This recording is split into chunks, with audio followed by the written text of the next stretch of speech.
This is Jordan Tower with JT News. Make sure you smash that like button, smash that subscribe button. Okay, so Young Miami releases this interview being interviewed by Saucy Santana on Carisha Please.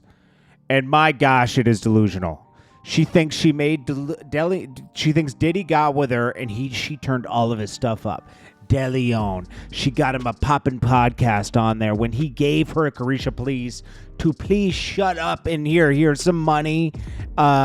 You're good at talking. Go yap over here and get some people on, and we could. A podcast isn't hard. If someone has a personality, which she already did because she's an artist, right? You sit down with somebody and you talk. They had Trina on there. They had people she was very comfortable with on there. And to start it all off, Diddy went on there, right? Diddy's a marketing genius. Then she's talking about, I was around a mogul. I wanted to learn how to be a mogul. I wasn't just one of these girls that just sits around and, travels and wants a bag. Well, we're getting plenty of bags and Maybachs and stuff, right? Weren't you? You gained from the relationship. He turned you up, as he should, right? He's Diddy, right? But then you're talking about, I want to learn how to get a network. How are you going to get a network? You got 2 albums out that are mediocre with the City Girls. You can't sell by yourself. Diddy's had multiple TV shows, clothing lines, liquor deals. But he's worked at 3 labels. He's had 4 distribution deals. Multiple artists. You're nowhere near that level. The blueprint's there for you. Just look at it. And I'm going to tell you something about this network thing. Just a little inside info. It's not that hard to get a network on Comcast. Okay? I had that same deal with Clue, DJ Clue, and I had the same deal because we had a lot of content at the time. And we presented them, and, the deal never went through because of something that was in a certain contract that I didn't like. From I'm not going to get into that. That's totally different. But that deal was on the table. And then you just have to have the money to make it happen. Diddy had the money to make it happen, right? And make content. And, it's not really successful, to be honest with you. It's like it's not a successful network yet. He doesn't have enough programming,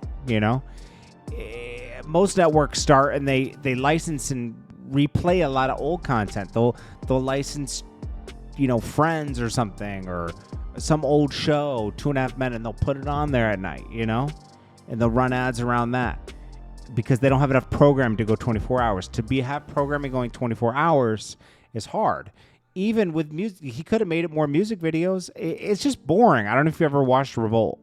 It's super boring. Like, I would rather watch all those podcasts on YouTube.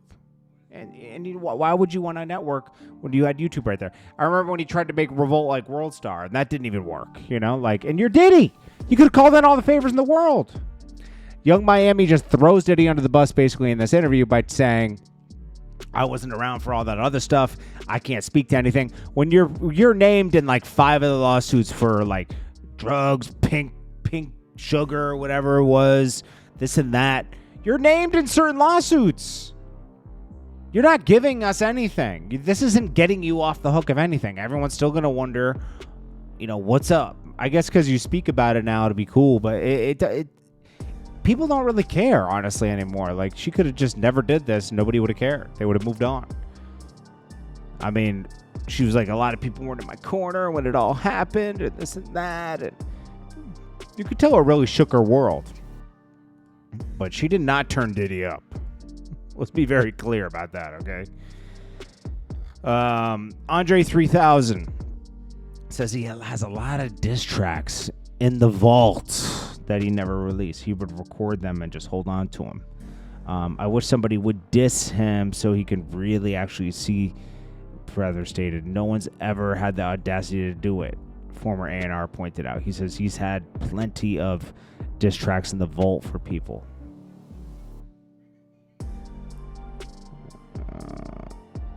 Take it. Andre said Questlove. What else did he say?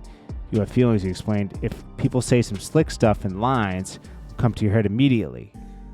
So he would record diss songs for exercise. So that's good.